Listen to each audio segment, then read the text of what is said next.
Hey Dragon Slayers! Today's video is about how hormones cause insulin resistance. Here's a basic physiology lesson. Hormones affect hormones.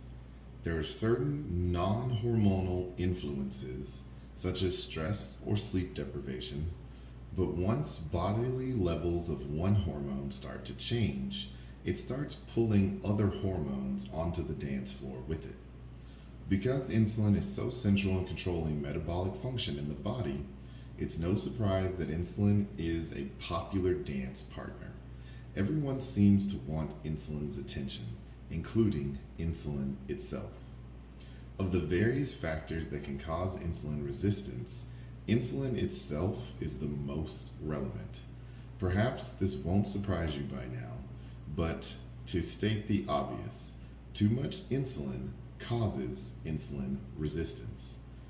To be precise about it, for every 1 microunit increase in fasting insulin, which is a pretty small change, a person can experience approximately 20% increase in insulin resistance. This might seem like a strange cause and effect, but it represents a fundamental feature of how the human body works. When a process is excessively activated, the body will often dampen its response to the excess stimulus in order to reduce the activation. This is similar to how bacteria become resistant to antibiotics, or how over time a caffeine addicted person will need more and more caffeine than they used to. If a cell, such as those of the muscle or liver, is inundated with insulin, it can do nothing to directly reduce the insulin in the pancreas that the pancreas is producing. As a result, as this occurs, it can alter itself in order to ensure that insulin has a smaller effect, thus becoming resistant to insulin's effect.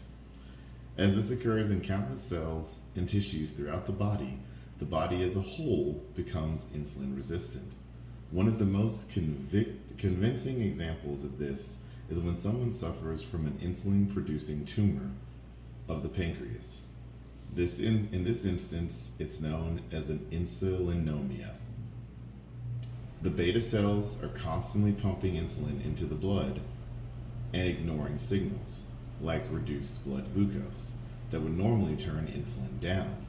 The patients with the highest degree of insulin production from insulinemia become highly insulin resistant, whereas the patients with the lower insulin levels become mildly insulin resistant. But in the end, they always develop insulin resistance to some degree. Perhaps the rarest case of insulin driving insulin resistance is in hypothalamic obesity.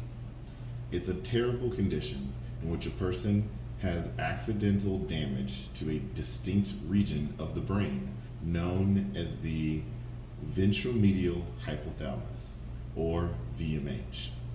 This brain region has direct control over the pancreas via the vagus nerve. In particular, when the VMH is damaged, be it through tumors, brain surgery, or trauma, the VMH loses control over the vagus nerve, which begins stimulating constant insulin secretion. In addition to substantial weight gain, this artificial increase in insulin leads to profound insulin resistance. In a more academic setting, scientists induced hyperinsulinemia by infusing healthy, insulin-sensitive men with insulin for a prolonged period, even though the insulin dose was at a level we normally reach in a day. By keeping a steady infusion, the men became insulin resistant after just a few hours. On its face, this scenario might seem somewhat unrealistic. I mean, after all, nobody normally sits in a chair while receiving insulin infusion continuously. But it's a lab-created reflection of a condition that might seem familiar in another context. Say, if a person were sitting in a chair and snacking on insulin spiking foods. it would have the same effect. What's more, as we have seen, the common but misguided method of treating type 2 diabetes is to give the patient insulin injections. Having people with type 2 diabetes take insulin creates an artificially high state of insulin, higher than the pancreas alone could ever produce, which is then sufficient to bring blood glucose under control for a while. However, because insulin causes insulin resistance, the insulin injections are increasing the person's insulin resistance, which over time creates a demand for higher insulin doses, creating a vicious cycle. Interestingly, this can even happen in type 1 diabetes, which must be treated with insulin. But if these patients eat a diet that forces them to inject high amounts of insulin to control their glucose levels, they'll become insulin resistant, a condition sometimes referred to as double diabetes. So that's what I've got for you guys today. Don't forget to like and subscribe because it really helps the channel out. And remember guys, that together, you and I will slay the dreaded diabetes dragon.